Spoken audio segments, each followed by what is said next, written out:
여러분, 다시 뵙게 되어 반갑습니다.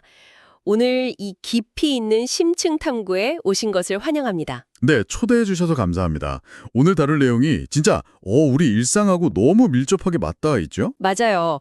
우리가 매일 기분, 정서, 감정 이런 단어들을 그냥 무심코 막 섞어서 쓰잖아요. 그렇죠. 사실 살면서 그걸 굳이 구분할 생각 자체를 잘 안 하니까요. 네. 그런데 소비 심리학이나 마케팅 세계에서는 이 미묘한 차이를 구분하지 못하는 게 말하자면 수백만 달러짜리 치명적인 맹점을 그냥 방치하는 거나 다름없다고 하더라고요. 정확합니다.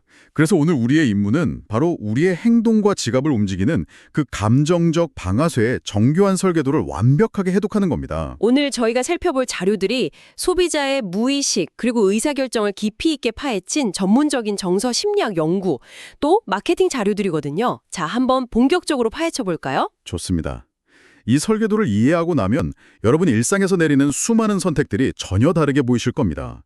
글로벌 기업이나 마케터들은 이미 이 심리학적 기제들을 활용해서 우리가 무엇을 또 왜 사는지 예측하고 있거든요. 벌써 기대가 되네요. 여기서 가장 흥미로운 출발점이 바로 우리가 일상적으로 혼용하는 기분, 즉 무드와 정서를 엄격하게 분리하는 데서 시작합니다. 사실 일상생활을 하면서 그 두 가지를 굳이 나누어 생각할 필요가 있나 싶기도 한데 학계에서는 이 둘의 경계를 정확히 어떻게 긋고 있는 건가요? 아주 명확한 기준이 하나 있습니다. 우선 기분은 일종의 잔존 효과라고 보시면 돼요. 특정한 대상이 없습니다. 아, 길을 걷다가 왠지 모르게 발걸음이 가벼울 때가 있잖아요. 그런 걸 말씀하시는 건가요? 네, 딱 그거예요. 딱히 뭐 때문에 기분이 좋은지 혹은 나쁜지 꼬집어 말하기가 어렵고 강도도 좀 약하지만 은은하게 꽤 오랜 시간 지속되잖아요. 반면에 정서는 매우 구체적이고 강렬합니다. 무언가 확실한 대상이 있다는 거군요. 맞아요. 감정을 팍 촉발시킨 분명한 관역이 존재하죠. 아, 그러니까 정리를 해보자면 기분은 내 마음 바탕에 은은하게 깔려있는 배경음악 같은 거라면 정서는 내 눈앞에서 갑자기 쾅 하고 울리는 알람벨 같은 거네요. 오, 그 비유 진짜 훌륭한데요? 거기서 한 걸음 더 나아가 보자면 기업들은 이 배경음악을 아주 은밀하게 세팅하는 데 탁월한 능력이 있습니다. 자료에 등장하는 한 컴퓨터 수리 업체의 사례가 이걸 아주 잘 보여주죠. 컴퓨터 수리 업체요? 네, 이 업체가 기술력이 아주 뛰어났거든요. 그런데 고객들은 컴퓨터 내부의 그 복잡한 회로가 어떻게 고쳐졌는지 직접 눈으로 확인할 길이 없잖아요. 아, 하긴 저 같은 일반 소비자는 수리 품질을 객관적으로 평가할 지식이 부족하니까요. 그래서 업체 측에서는 어떤 전략을 썼나요? 아주 단순하면서도 영리한 방법을 썼습니다. 수리를 마친 컴퓨터 케이스 내부에 신선하고 상쾌한 향이 나는 클리너를 살짝 뿌려둔 겁니다. 기술적인 수리 내역이나 서비스 자체는 이전이랑 똑같았을 텐데 냄새 하나 추가했다고 뭐가 달라졌나요? 완전히 달라졌죠. 이 상쾌한 냄새를 맡은 고객들이 무의식적으로 기분 상태가 확 고양된 거예요. 그래서 결과적으로 서비스가 아주 훌륭하게 완료되었다며 엄청난 호평을 쏟아내기 시작했습니다. 와, 냄새 하나로 서비스에 대한 평가 자체가 뒤바뀐 거네요. 그러니까 내가 왜 기분이 좋은지 명확히 인지하지도 못한 상태에서 그 긍정적인 배경음악이 눈앞의 컴퓨터 수리 결과에 대한 호평으로 자연스럽게 전이된 거군요. 바로 그 지점이 기분이 가진 무의식적인 통제력입니다. 반면에 정서의 메커니즘은 다릅니다. 정서에는 반드시 상황을 평가하는 평가 과정이 수반되거든요. 알람벨이 울릴 만한 인지적인 과정이 있어야 한다는 거죠. 네, 예를 들어서 여러분이 큰맘 먹고 아주 값비싼 파인다이닝 레스토랑을 예약했다고 가정해보죠. 그런데 종업원이 여러분을 완전 투명인간 취급하면서 형편없는 서비스를 제공하는 겁니다. 생각만 해도 피가 거꾸로 솟네요. 그때 느끼는 감정은 결코 은은한 배경음악 수준이 아니죠. 그쵸? 그 순간 여러분의 머릿속에서는 내가 지불한 엄청난 금액에 대해 정당한 대우를 받지 못했다는 아주 즉각적이고 날카로운 평가가 이루어집니다. 그리고 그게 밖으로 표출되는 거고요. 맞습니다. 그 결과가 분노나 불쾌감이라는 강력한 정서로 폭발하는 거죠. 심장박동이 빨라지고 얼굴이 붉어지는 생리적 반응과 함께 말입니다. 그렇다면 상황이 완전히 이해되네요. 상쾌한 냄새 때문에 은은히 기분이 좋아지는 무방비 상태랑 웨이터의 태도를 날카롭게 평가하고 확 분노가 치미는 상태. 극명한 차이가 있죠. 네. 마케터 입장에서는 당연히 전자인 기분의 영역, 그러니까 우리가 방심하고 있는 그 배경음악의 템포를 조정하고 싶어 안달이 나겠어요. 실제로 기업들이 우리의 기분을 세팅하기 위해 어떤 요인들을 건드리고 있나요? 여기서 흥미로운 점은 기업들이 마구잡이로 접근하는 게 아니라 네 가지의 체계적인 요인을 바탕으로 우리의 기분을 설계한다는 겁니다. 첫 번째 요인은 바로 사건의 구조입니다. 사건이요? 그냥 좋은 일이 생기면 기분이 좋아진다 이런 1차원적인 이야기는 아닐 테고. 네, 핵심은 고객의 상태가 수동적이냐 능동적이냐의 차이에 있습니다. 아, 내가 능동적으로 개입할 때 기분이 더 긍정적으로 변한다는 건가요? 생각해보니 자동차 영업소에서 딜러들이 굳이 카탈로그를 치워버리고 차 키를 쥐어주면서 직접 한 바퀴 돌아보시죠 하고 권하는 이유가 그거겠네요. 정확합니다. 가만히 앉아서 스펙 설명을 듣는 것보다 직접 핸들을 잡고 엑셀을 밟는 그 능동적인 행동 자체가 긍정적인 기분을 폭발시키는 방아쇠가 되는 거거든요. 고객 스스로가 통제권을 쥐고 행동에 참여한다고 느끼는 순간 호의적으로 전환되는 거군요.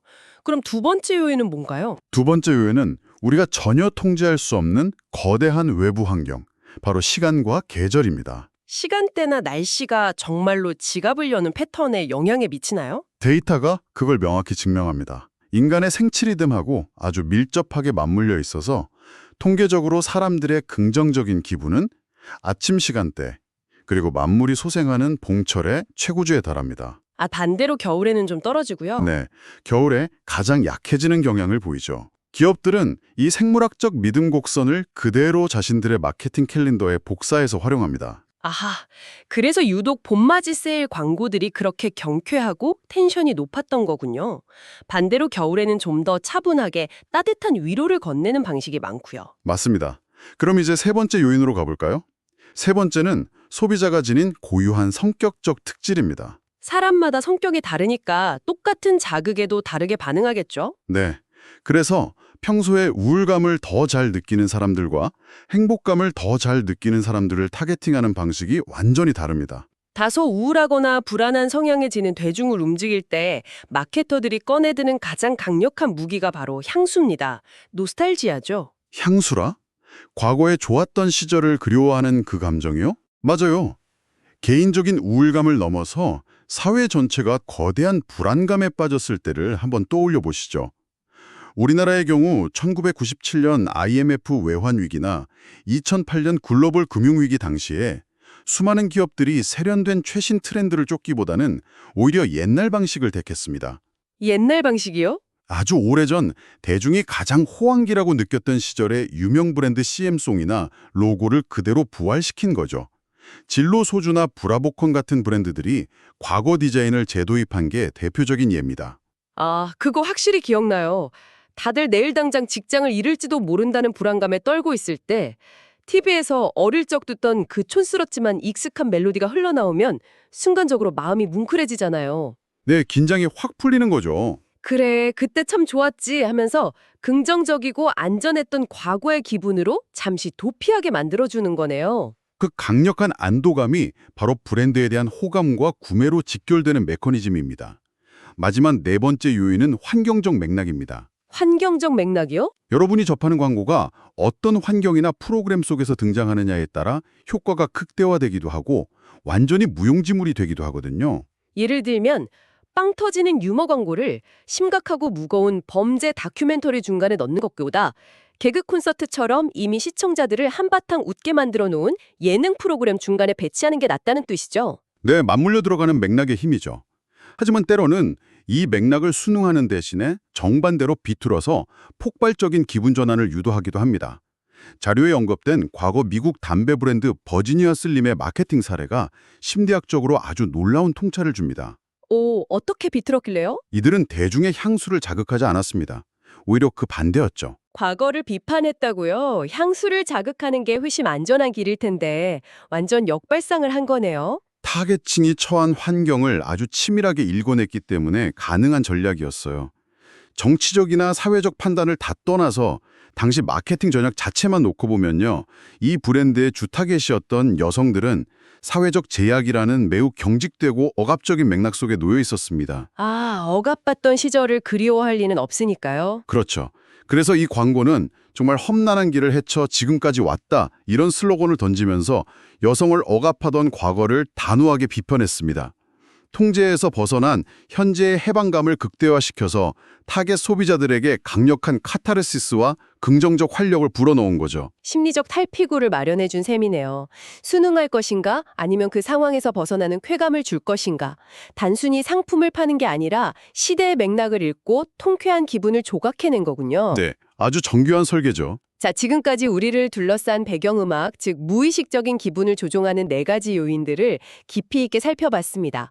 그럼 이제 좀 더 날카롭고 강렬한 마음의 작용인 정서의 해부학으로 넘어가 볼까요? 앞서 정서는 기분과 달리 반드시 구체적인 대상이 있어야 한다고 하셨잖아요. 그랬습니다. 하지만 여기서 마법 같은 심리학적 트릭이 발생해요.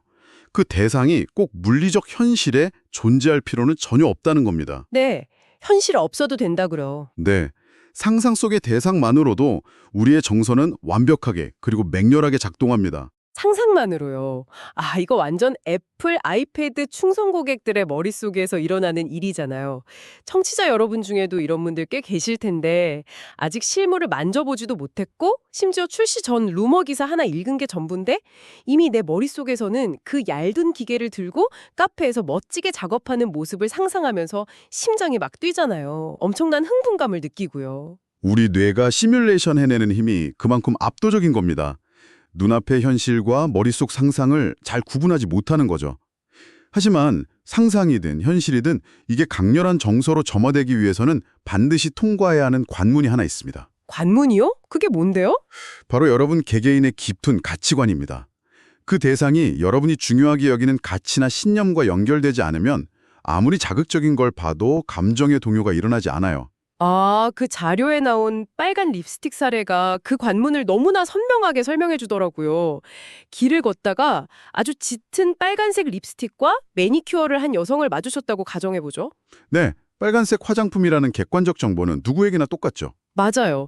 그런데 어떤 사람은 그 모습을 보고 긍정적인 호기심이나 화려하고 섹시하다는 느낌을 받는 반면에 평소 보수적인 가치관을 강하게 지닌 사람은 무의식적으로 불쾌감이나 혐오감에 가까운 정서를 느낄 수 있다는 거잖아요. 핵심을 짚으셨습니다.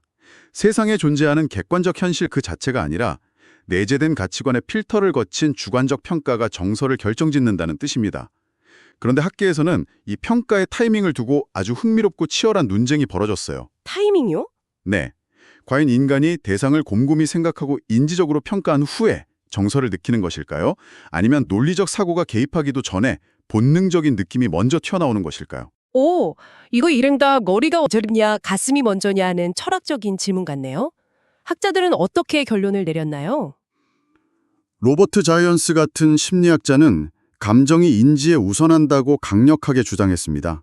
즉, 우리는 어떤 대상을 보자마자 즉각적이고 설명할 수 없는 호불호를 느끼며 복잡한 생각이나 합리화는 그 이후에 따라온다는 거죠. 일단 느끼고 나서 나중에 이유를 갖다 붙인다는 거군요. 맞아요. 반면에 안토니오 다마지오를 비롯한 신경과학자들의 시각은 조금 다릅니다. 이들은 뇌과학적 관점에서 우리가 대상을 마주하는 그 찰나의 순간에 뇌의 특정 부위를 중심으로 무의식적이고 순식간에 자동화된 초기 평가가 일어난다고 봐요. 아, 그러니까 가슴이 머리보다 무조건 빠르다기보다는 우리의 뇌가 우리가 미처 알아채기도 전에 이미 초고속으로 계산기를 두드려서 이건 내 가치관에 부합하는 것, 저건 위협적이거나 불쾌한 것, 이렇게 쫙 분류해버린다는 거군요. 정확합니다.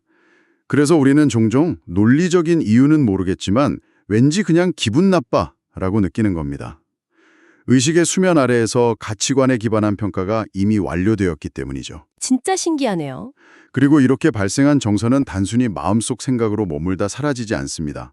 맥박이 치솟거나 속이 메스꺼워지는 생리적 활성화 상태를 동반하면서 궁극적으로 우리를 어떤 특정한 행동 의도로 몰아넣습니다. 행동 의도요? 네. 분노는 대상을 공격하려는 의도로, 공포는 즉각적으로 도망치거나 방어하려는 신체적 준비 상태로 몸을 세팅하는 것처럼요. 아, 화가 나면 나도 모르게 주먹을 꽉 쥐게 되고 무서우면 뒷걸음질 치는 게 다 그런 이유였군요. 행동을 유발하기 위한 신체의 예열 과정이네요. 이것을 더 큰 맥락과 연결해 보면 아주 경이로운 진화론적 비밀을 마주하게 됩니다. 왜 인류는 전 세계 어디서나 비슷한 상황에서 이토록 유사한 생리적 반응과 표정을 지을까요? 문화나 환경이 완전히 달라도 비슷하게 반응하잖아요. 다윈부터 플루칙 같은 진화 심리학자들의 결론은 명확합니다. 인간의 정서와 그 신체적 표현 방식은 철저하게 동물의 생존에 필수적인 신호체계로 진화해왔다는 겁니다. 험난한 자연에서 살아남기 위한 일종의 유전자칩 같은 거네요. 그런데 제가 자료를 보면서 정말 의아했던 게 있어요. 어떤 부분이었죠? 연구자들이 무려 14개의 다양한 정서 이론들을 전부 모아서 학자들이 공통적으로 꼽는 인간의 기본 정서가 도대체 뭔지 교집합을 추려봤대요. 당연히 사랑, 기쁨, 행복 같은 긍정적인 단어들이 1순위일 줄 알았거든요. 결과가 완전히 반대였죠. 네, 공포, 분노, 혐오, 슬픔, 압도적으로 부정적인 정서가 기본 정서의 자리를 굳건히 차지하고 있었어요. 기쁨 같은 긍정적 정서는 정말 소수에 불과했고요. 현대의 안전한 일상에서는 직관적으로 이해하기 어려울 수 있습니다. 하지만 인류 진화의 혹독한 역사를 생각해보면 너무나 당연한 결과예요. 수렵 채집 시절 야생의 초원을 걷고 있다고 상상해 보시죠. 언제 맹수가 튀어나올지 모르는 상황이네요. 맞습니다. 눈앞에 핀 아름다운 꽃을 보고 기쁨이나 경이로움에 느끼는 건 당장의 생존 확률을 높이는 데 큰 도움이 되지 않아요. 하지만 덤불 속에서 미세한 소리에 즉각적인 공포를 느끼고 전력 질주에 도망치거나 내 식량을 훔쳐가는 경쟁자에게 맹렬한 분노를 느끼고 싸우는 반응은 죽느냐 사느냐를 결정짓는 핵심 기제입니다. 긍정적인 감정은 생존의 사치품이었고 부정적인 감정은 필수품이었던 거군요. 위험과 위협에 극도로 민감하게 반응하도록 우리의 부정적 정서 시스템이 훨씬 더 정교하게 세팅되어 올 수밖에 없었네요. 네, 그렇습니다. 여기서 정말 흥미로운 점은 이 생존 시스템이 후천적인 문화나 학습의 결과가 아니라 인류라는 종 전체에 선천적으로 각인된 본능이라는 걸 증명해낸 놀라운 실험 결과잖아요. 폴 에커만의 연구 말씀이시죠? 맞아요.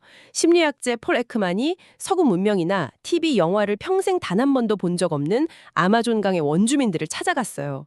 그리고 그들에게 미국인들이 지은 가연한 얼굴 표정 사진들을 보여줬습니다. 문화권이 완전히 단절되어 있었기 때문에 타인의 표정을 읽어내는 방식도 당연히 다를 것이라 가정한 매우 흥미로운 접근이었죠. 저 같아도 아마존 사람들은 미국인의 찡그린 표정을 완전히 다르게 해석하겠지라고 생각했을 텐데 결과가 충격적이었습니다. 아마존 원주민들이 사진 속 낯선 미국인의 얼굴만 보고도 행복, 혐오, 놀라움, 공포라는 감정을 소름 돋게 정확히 맞춰낸 거예요. 대단하죠. 결국 공포를 느낄 때 눈이 커져서 시야를 넓게 확보하고 혐오감을 느낄 때 코를 찡그려 유해한 냄새를 차단하는 이 미세한 안면 근육의 움직임은 인종과 언어, 문화를 초월한 인류 공통의 생존 언어라는 확고한 증거잖아요. 완벽한 통찰입니다. 진화가 만들어낸 인류의 보편적 코드, 그 자체죠.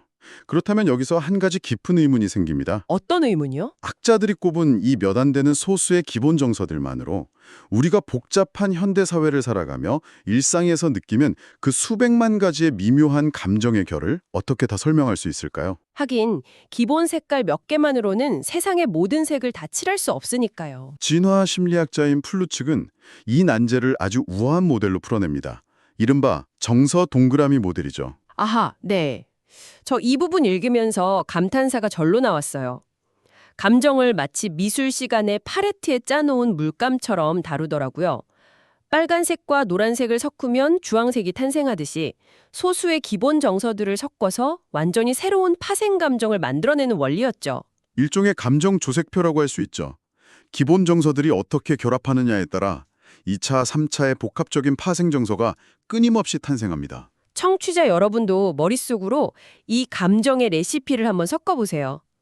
기쁨이라는 긍정적 감정에 수용, 그러니까 받아들임이라는 감정을 더하면 뭐가 될까요? 놀랍게도 사랑이라는 깊고 복잡한 감정이 완성됩니다. 반대로 혐오의 분노를 한 스푼 섞으면 상대방을 깎아내리고 무시하는 경멸이 만들어지고요. 또 마케터들이 제일 탐낼 만한 조합도 있죠.